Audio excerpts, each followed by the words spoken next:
The forest in fairy tales is a living, breathing character. It's not just a place that the characters move into, but the forest in myths and folklore is awake and aware. It's watching you. It might eat you. It invites you, it enchants you, it lures you in, it seduces you.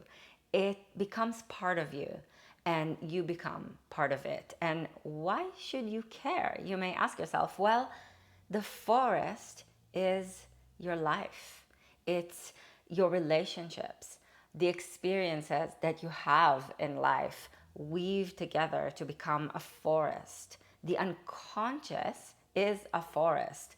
The dreaming, breathing you space inside of you, the breathing, dreaming space that we're all a part of, the unaware and the deeply imaginative, and the things that affect you before you even know that they do, the functions of your being, the way that you have been brought up, and the ways that you have transformed how you grew up, and all the work that you've done on yourself, and all the things that you're not exactly aware of.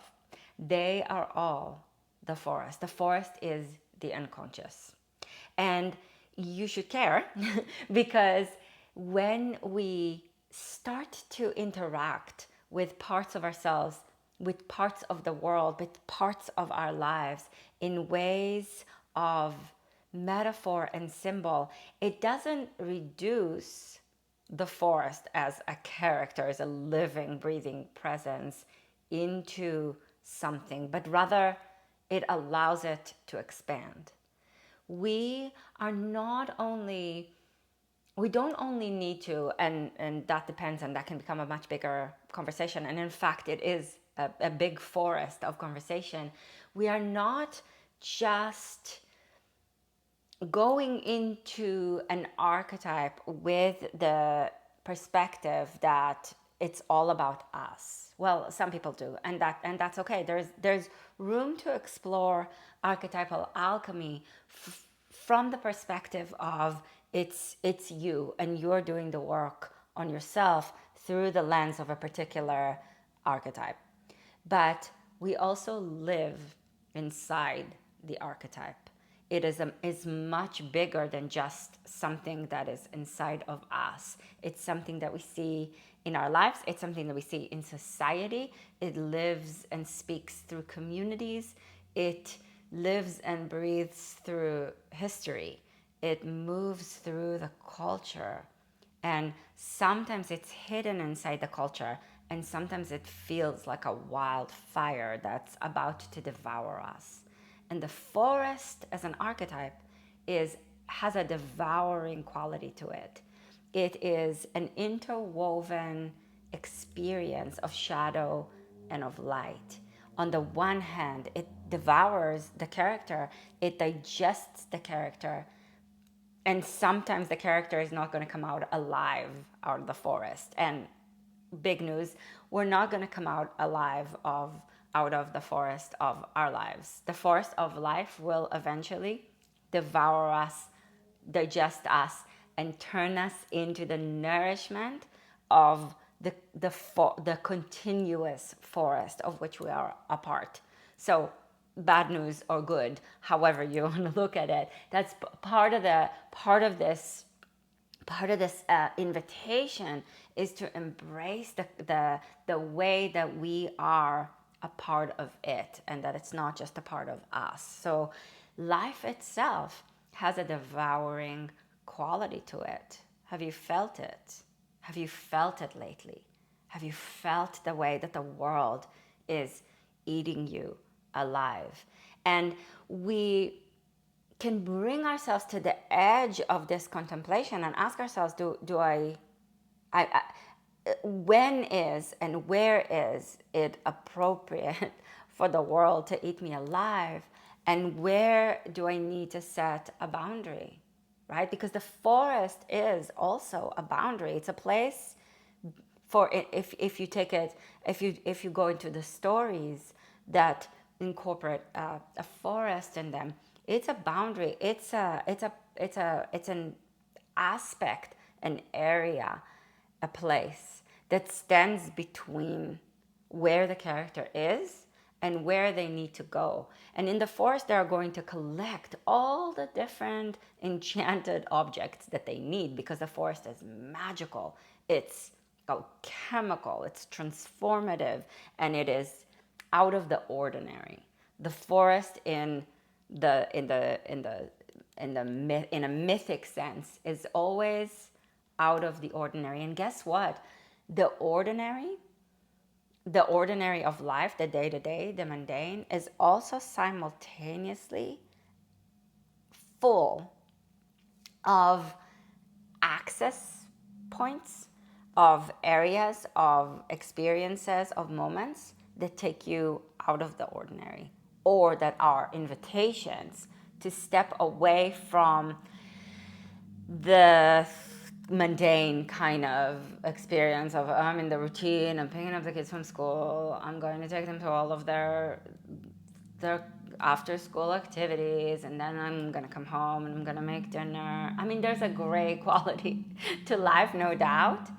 And there are portals of forest woven throughout the day that we can access by just simply lightly, gently reorient ourselves. I always think of this is an example I bring up in so many times, but I think about that moment in the movie Labyrinth from the 80s with David Bowie and Jennifer Connelly. She needs to find her way into the labyrinth because she has to go and save her little brother that the Goblin King, aka hot David Bowie in tights, has abducted. And she can't find her way into the labyrinth. It's just one big wall, and she doesn't know how to go in. And this little worm in the wall, she's talking to this worm, and this worm eventually tells her, well, come closer. And then she sees, as she gets closer to the wall, that on either side of her, there's actually openings. And those openings are all along the way, all along the path. So all along our path during the day and throughout our lives, there are openings into the extraordinary, into the magical, if you will, and not in a way that I'm not inviting us necessarily here to bypass reality. No, not necessarily. I'm not telling you that the magical is different than your everyday life, but the everyday life itself holds in it the power of magic, the power of inspiration, the power of your creative spirit, and of the way that creative spirit in its large sense is flowing all around you. It's not just your creative spirit, but it's creative spirit, and you have ways to access it. And sometimes all we need to do is take a step back, take a step forward, come closer to the wall, and discover that on either side there's openings into the magical labyrinth that is, by the way, very similar to the forest. It's full of magical creatures and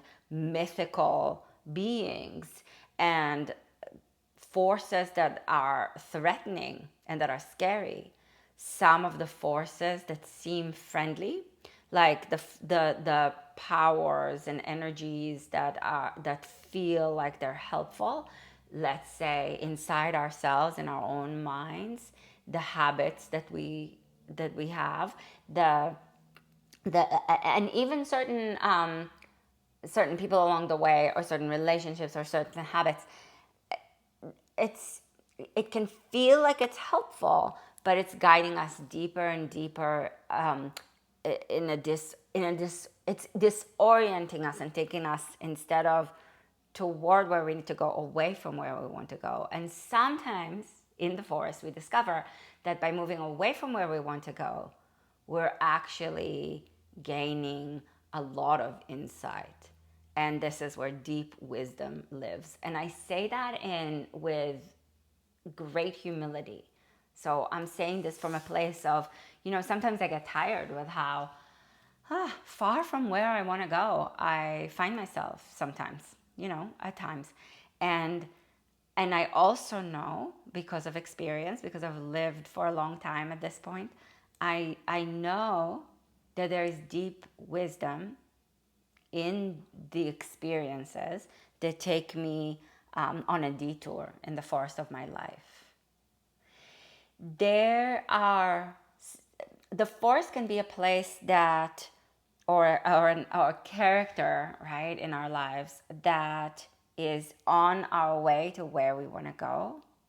But some mythical, some characters, some mythical characters are going to end up becoming part of the forest.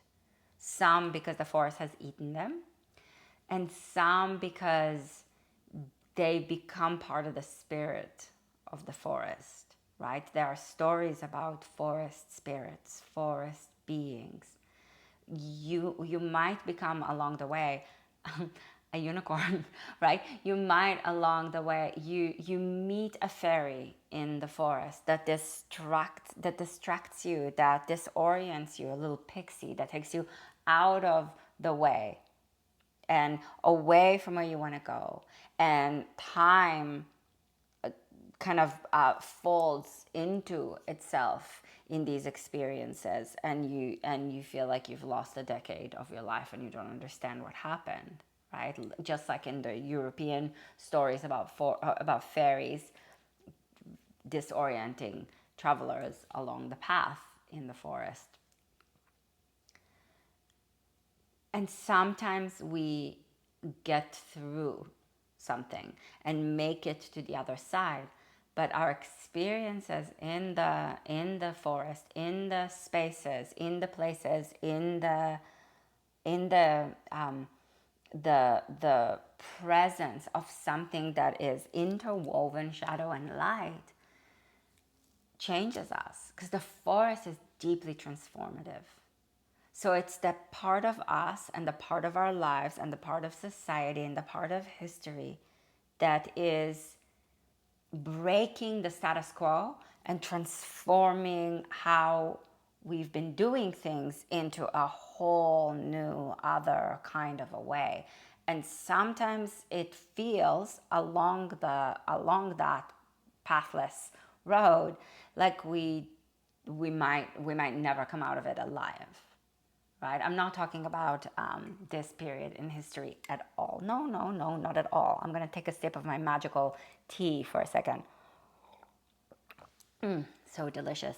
So a part of what we can, how we can interact with this force inside and all around us in a magical way, in a way that instead of only disorienting us, also reorienting us, is to use things like a special kind of tea. So I'm drinking mugwort. I'm drinking a tea right now of dried herbs of skullcap, mugwort, Egyptian blue lotus, and Damiana. So all those 4 herbs are deeply magical, wild kind of energy, creative, mind expanding, consciousness altering, shift very gently, consciousness altering, not like weed or mushrooms.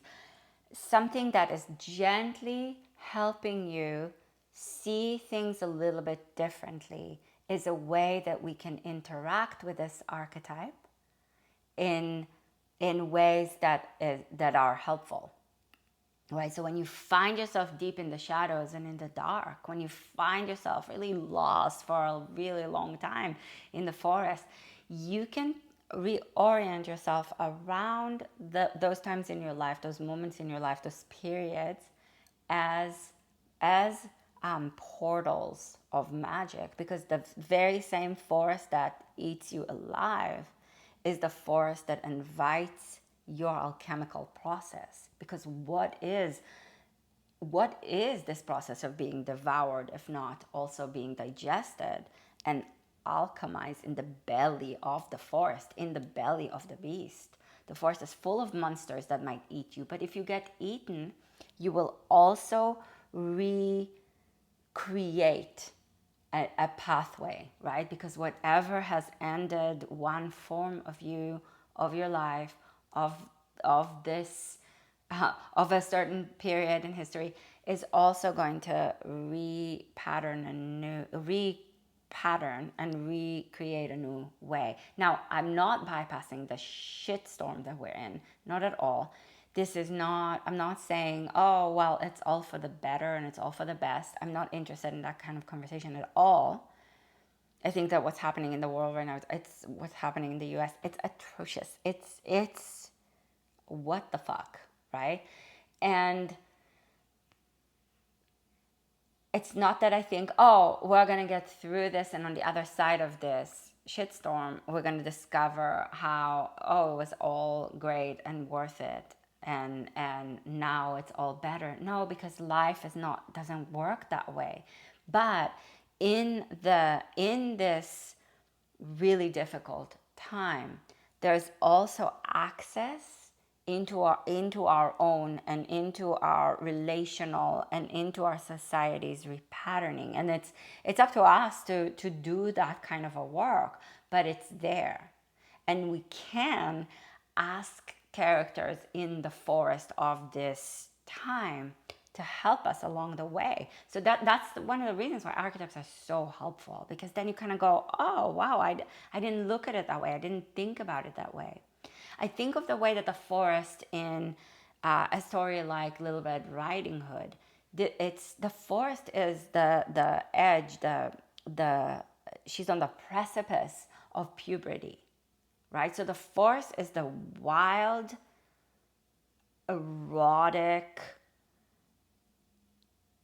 unapologetically feminine ferocity that she is about to step into, because she's wearing the red riding hood. She's wearing the red hood, so she's not yet bleeding, but we know that she's on the precipice. She's a girl on that edge. She's about to get her blood, right? And she is about to step into the wild forest. And I think that my interpretation there's a lot of different interpretations of each story, by the way, and not one of them is right. I actually think we want to collect as many interpretations of every story that we can and make meaning through all the different ways that we can look at it, because it's a prism. Again, it's a forest. It's a fucking forest. It is deeply rich. It's a soil rich with death and renewal and rebirth and decay. It's many types of trees in the forest. It's other plants and magical herbs that are growing there. It's different creatures, it's different animals, different birds, it's different life force. It's the same life force coming into different life forms, just like interpretations of stories. So when Little Red Riding Hood is moving into she's going off the trail, like her mother told her not to, right? To collect flowers. She is going toward that wildness. This is why she meets the wolf there. That's kind of what I really have been cooking with this idea for a couple of years now. The wolf is a wildness. And yes, it will devour her. Yes, as women, we are devoured by our wildness. But society has told us not to get off the path, right? That we have to go from the civilized to the civilized. The way from mother to grandmother is in the forest, but guess what? Grandma lives in the forest. The elderly, she is waiting for her in there. She is waiting for her house, her little hut. It's in the depth of the forest. She lives in the forest. She knows the ways of the wild. She is waiting for her grandmother to get lost, to meet the wolf, to come, to be devoured by it. And of course, the patriarchy then is going to to save the feminine, right, and rip the belly of the wolf and get the woman and the child out. But but that's the patriarchal wanting to save the feminine from her own wildness, when really part of what we need to do is to be that feminine wildness. And it's not to say that that's instead of being civilized. It's not to say that being really the word is civilized, even though it's a complex word, and we can get into it another time. But being able to structure society in a certain way is really important. We need to also be civilized. So I'm not just, oh, let's wild it out only. Let's wild it out also. Okay, so the forest that's wilding Little Red Riding Hood has been rewilding the grandmother. That's why the mother is not there, because the mother is it's domesticated. Again, it's the mundane of picking up the kids, taking them to their after school activities, coming home, making food. That's the domestic, right? But the forest is always growing into the home, into the city. We can't keep it at bay, like we can't keep it away, right? We can't keep it out of where we are. We have to learn how to live with both and. The forest in Snow White is a refuge. This is where she has to run into, and it's not that she's not scared, because the forest is full of the forbidden, right? Again, with Little Red Riding Hood, the forbidden, the dangerous, that which might again devour her, but that it's also her refuge. She meets animals there that are there to help her. She meets mythical creatures that are going to support her and take care of her, and she also becomes the caregiver, right? She's not only being taken care of the forest, but she's co-collaborating, co-creating, co-nurturing, co-caring along with the forest. She's cared for by the forest, and she cares for the creatures of the forest, and she cares for the dwarves. And that's, again, of course, it comes from patriarchal times, as if we're not still. But of course, there's something really upsetting for women when we think that, like, oh, Snow White only gets to stay with the dwarves if she cleans and cooks for them. But and I want to hold that with great respect, because that anger is for reals and it's important, and this rage about all things patriarchy, it's necessary. Our rage is necessary right now. And there is something nurturing and mothering and caring about the forest as an archetype too. It's a womb, it's a creative container. It's caring for the heroines. Have you noticed that the forest is always dangerous, but it's also very caring for the heroines that move through it. Think about Sleeping Beauty. She is protected by the forest and the good fairies, right? For 16 years after the evil fairy curses her, she is cared for by the good fairies and by the forest itself. The forest is what protects her. And so when we interact with the forest inside of us, around us, all through the interwovenness of our lives and the life that we live and the life that's bigger than us, that holds everybody else, we are nurtured by this mother forest, but we're also caring back for it, or at least we are meant to. So that's something to take with us out of this, is that the forest is that the planet is the forest, that life is the forest. Are we taking care? Are we giving care? Is this relationship with the force of life reciprocal? Is this relationship with the nurturing power of the world that is also devouring and dangerous, is it reciprocal? Are we also showing up as mother? And I love this. I love Snow White for this reason, because she's not a mother. She's a maiden, right? If we look at the archetypal power of Snow White, she's maiden, but she acts as mother, right? She's abandoned by her mother because her mother dies, and then the mother character that shows up in her life is evil, and we can do a whole other session around the evil stepmother. But she becomes her own mother, and she becomes the mother of others. She becomes a motherly, nurturing, nourishing character that supports and cares, just like the forest that she took refuge in, that she takes refuge in. And the forest in two Indian epics like the Mahabharata and the Ramayana, the forest is where the main characters in those stories go into exile in the forest. So the forest is also this place that we send all the parts of ourselves that we don't want, but also where we find all the parts of ourselves that are the necessary that are necessary for our survival and for our thriving. The characters are sent into exile so that they can meet themselves, so that they can become who they are. And some of the characters love the forest, and some of the characters really suffer in the forest.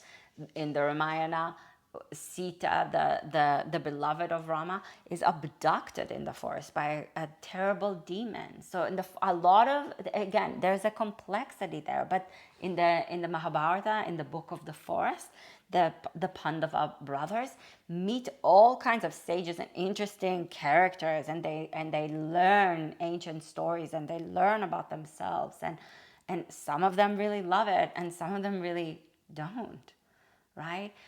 When Kali goes into the forest in her utter rage because she discovers that she's been betrayed, when she goes into the forest, this is the place where it's safe for her to embody her ferocity. She's Parvati out in the world, in the civilized, and she goes into the forest when she is absolutely enraged, rightly so, due to betrayal. And in there, she can express it, she can become it, because the forest holds her in its ferocity for her to become part of the ferocity of the forest. And in the forest, she meets characters that are going to help her, characters that she's going to help. She meets and intertwines with what the forest is hiding in it. And the forest hides forbidden ideas and forbidden desires, and desires that we want to hide, that we want to hide from ourselves. We don't even admit that we have them, right? But in the forest, the more we turn toward it, the more shadow work we do. Because the forest, if we think of Jung, the forest is the shadow. It's the area of the shadow. It's where we go to meet the parts that have been sent to exile. It's where we go to become the ferocity in a way of reclamation, rather than the ferocity behind us, inside of us, in an unaware way, acting through us, right? So it's where we turn toward all the things that are maybe not so comfortable, so that we can reclaim them, and then instead of them controlling us, we can be in conversation, we can be in collaboration, we can be in a process of finding place for them inside of us, right? Like when the darkest, most intense and loud parts of you act up, when you find place for them, when you turn toward them instead of fighting them, then there is something that we can do. There are things that we can, there's a creativity with that we can weave the world in a way that is, I'm trying to use my words carefully. I want to use the word healthy, in a healthier way, but I also don't want to sometimes with the word healthy, I want to be a little careful of. But in a way that is also not optimal. What's the right word? Think about it with me. Put it in the comments. What's a good word for this? Like when we turn toward the exiled parts of ourselves, we can weave ourselves in our lives and into the world in a what kind of a way? In a way that is more creative, in the way that is more inspiring, in the way that is more nurturing, in the way that is supportive of ourselves and of others, right? Because if I turn away from my shadow and I don't turn toward it and I say, oh, that's not me, I don't have that part, I don't have that side, then it acts out, it acts up, it acts through me instead of me knowing that it's here, finding room for it, collaborating with it in a creative way, giving it space and room to express itself, but not through how I act, not through how I behave, not through who I'm becoming in the world, right? Does that make sense?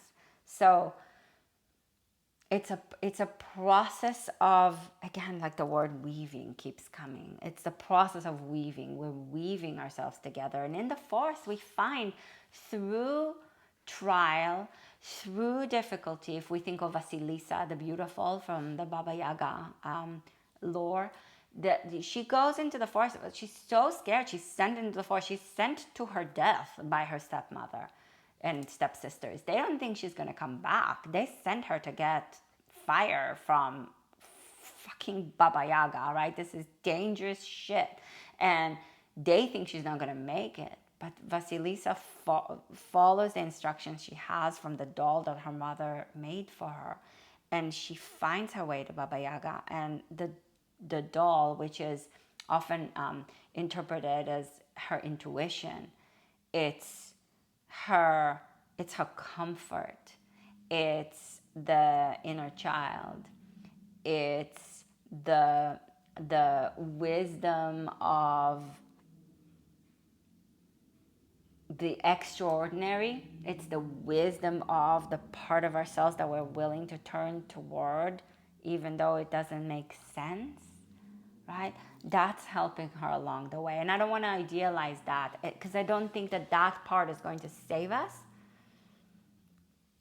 because I think that we need all of our parts, okay? This is so important. We need all of our parts. And when you go to the forest, you need all your parts.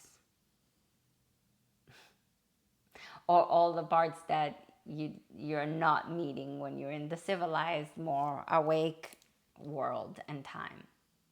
And that's where she not only gets the fire from Baba Yaga, but this is the thing that actually, this is the fire that then devours the stepmother and the stepsisters in a way that saves her, gives her warmth, right? So in the forest, we find the very things that are, through the very things that are most dangerous, the very things that are the most supportive and helpful for our journey, for our process.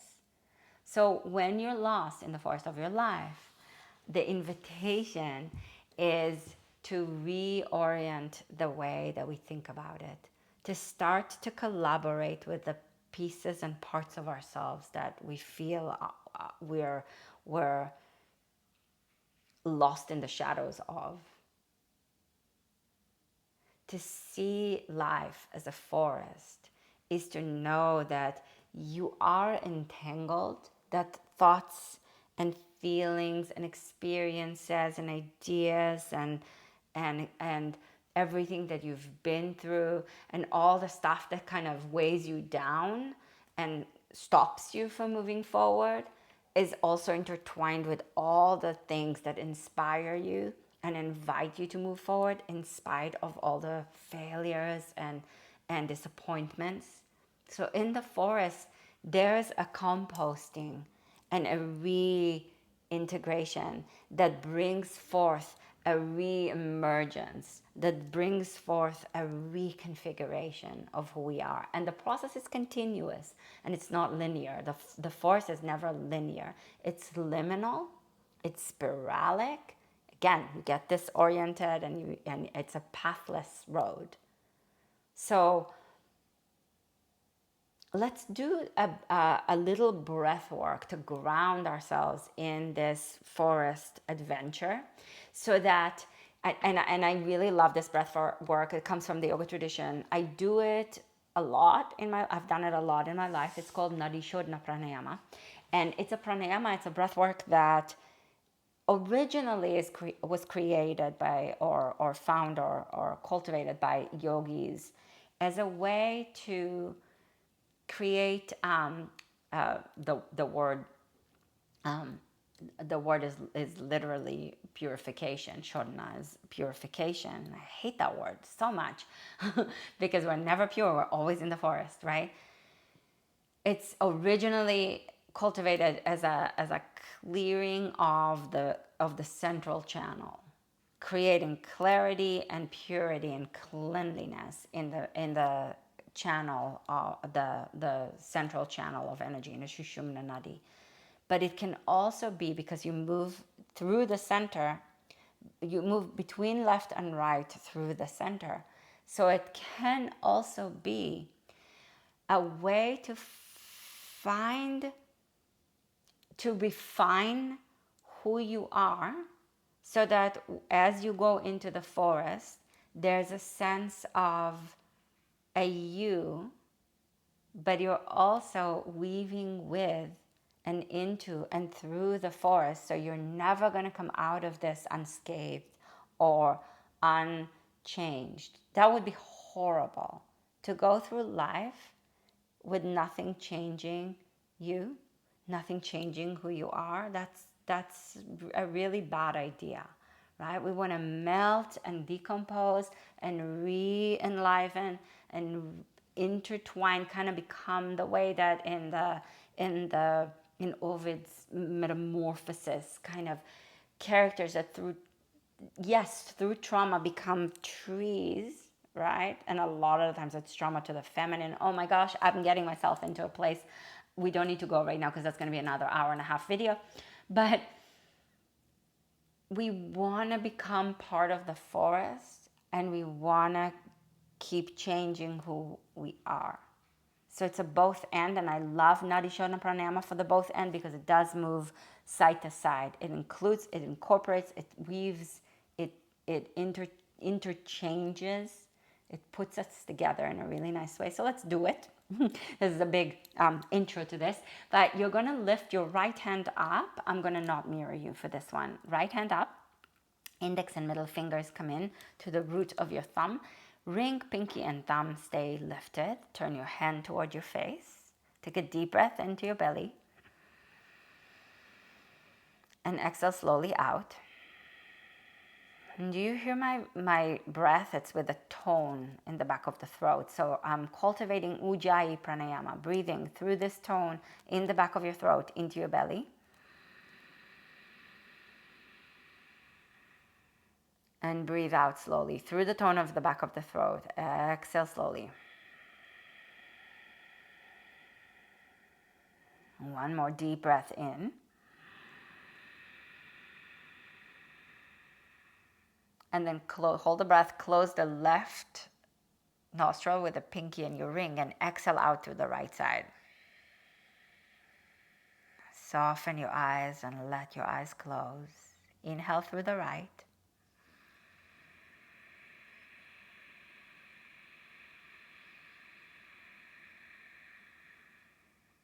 Hold both nostrils, hold the breath, and exhale left.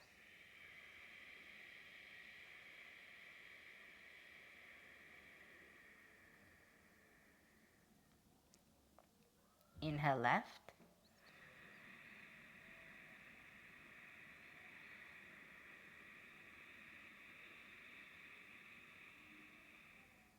Close both nostrils, hold the breath, and exhale right.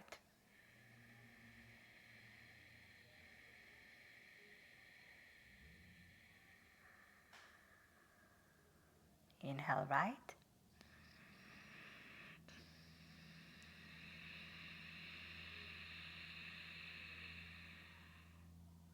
Hold the breath. Hold both nostrils. And exhale left.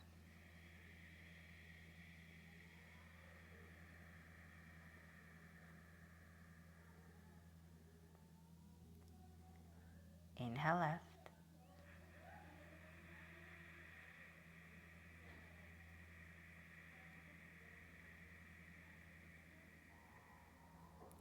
Close and hold.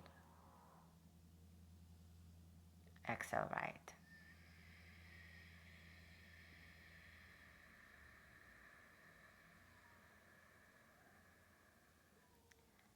Inhale right.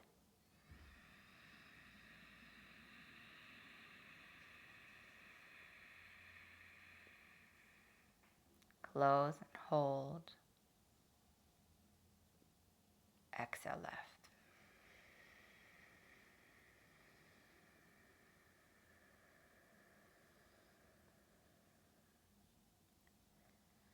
Left side inhale.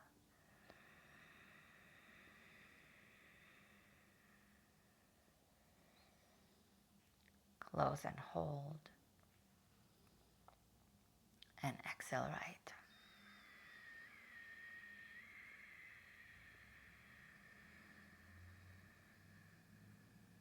Release your right hand, let it rest on your thighs, and breathe in and out through the tone in the back of the throat through both nostrils.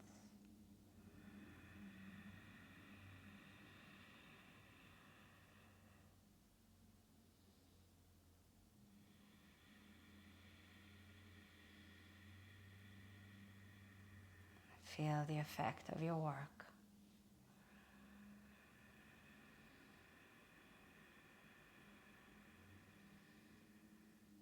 Let the forest embody itself through you.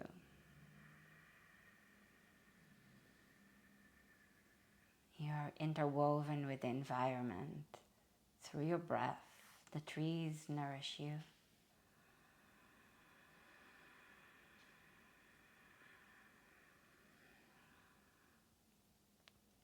And you nourish the trees.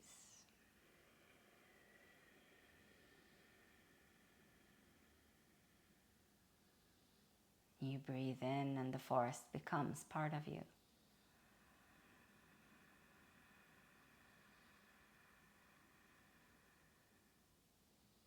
You breathe out and you intermingle, intertwine with roots and soil and bark.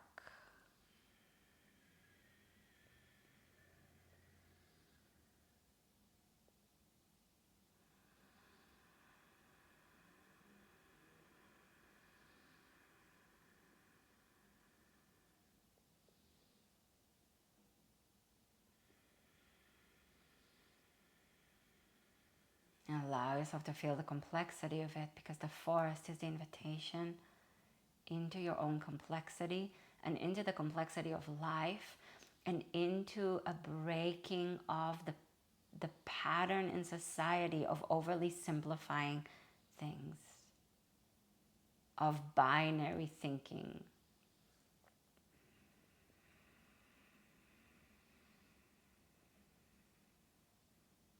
The forest breaks the habit of the binaries.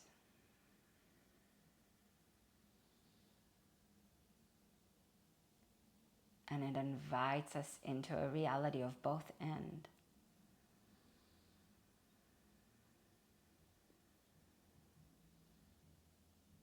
Of layers and multidimensionality.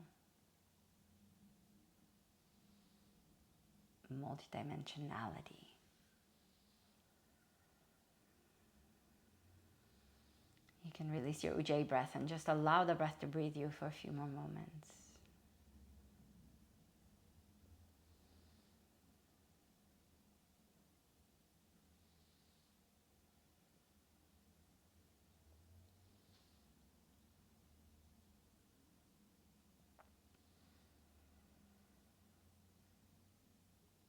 When you're ready, allow your eyes to softly open.